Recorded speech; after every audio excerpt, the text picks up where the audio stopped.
Hello, everybody. So, welcome back. This is the third installment of our pop auxiliary percussion lessons, our short little percussion lessons here.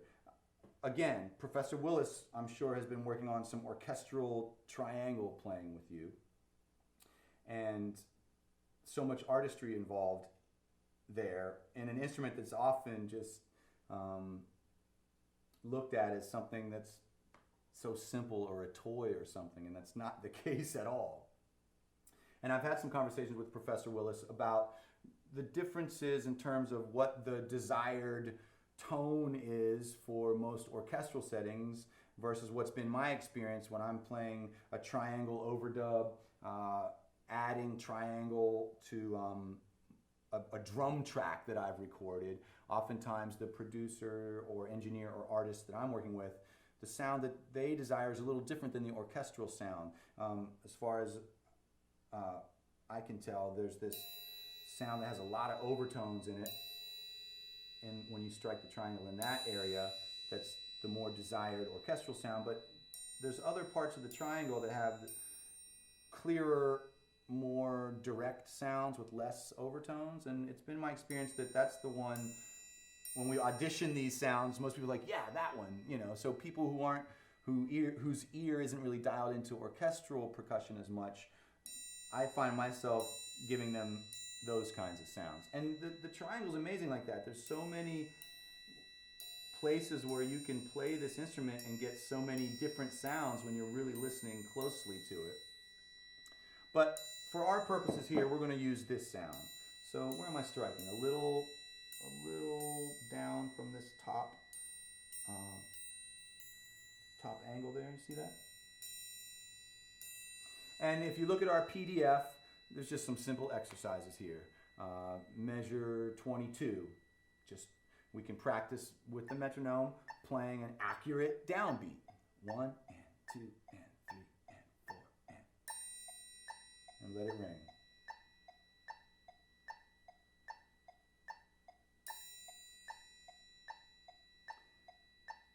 The next phrase has a few more notes. 1 and 2 and 3 and 4 and let it ring.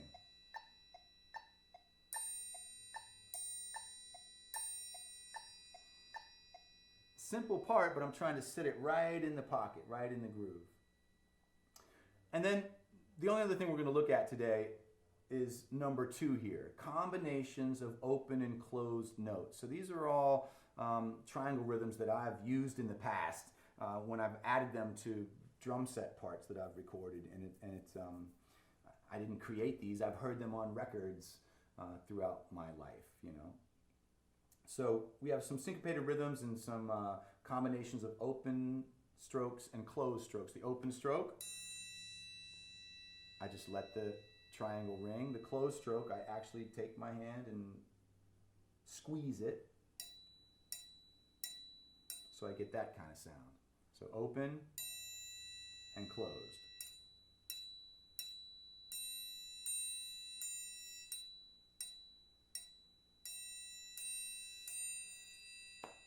So we look at measure 26.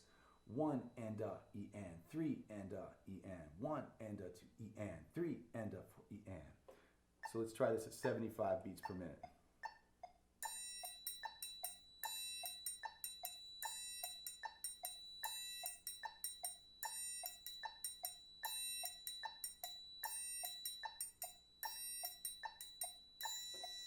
Okay? So what's the difference with this next phrase? Well, the only difference here is that I'm muting the triangle a little earlier.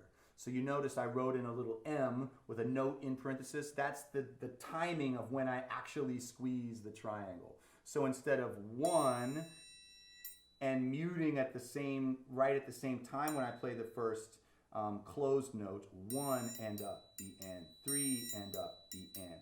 Here we're going to mute on the rest on the E. So 1 E, 1 E, which makes that open note shorter, which sometimes is a cool desired effect.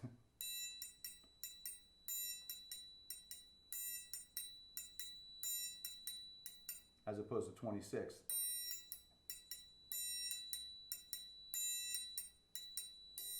Next one.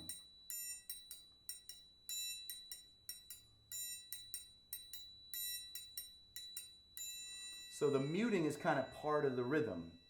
You know, you sort of experience when the sound stops on the open note. Next one, measure 28. 1 and a 2 and a 3 and a 4 and a 1 and a 2 and a 3 and a 4 and a...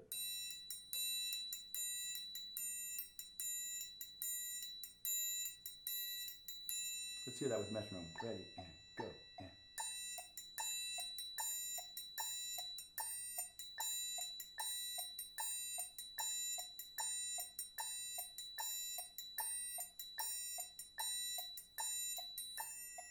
Same principle here for the next one. Now I'm going to mute the triangle on the E, so the long open note is going to be a little shorter. 1 E and a.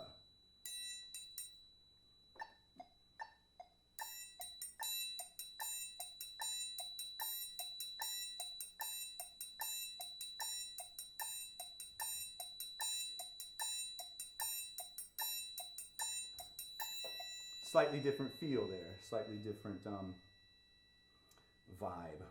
Okay, next rhythm, measure 30, 1 E, a 2 E, a 3 E, a 4 E, a 1 E, a 2 E, a 3 E, a 4 E. And then you see the articulation and the open, closed note relationship. Ready, go.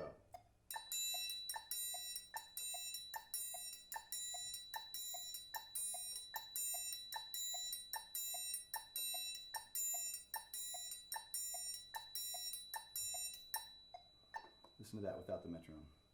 Ready, and go, and.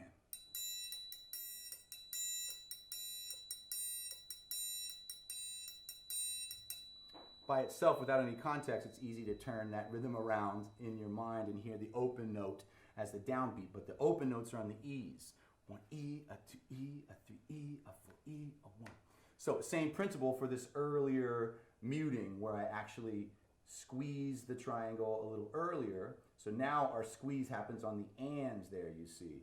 1 E and, 1 E and, 1 E and, a 2 E and, a 3 E and, a 4 E and, a 1. So I'm actually squeezing the triangle in time right on the and. Ready, and, go, and.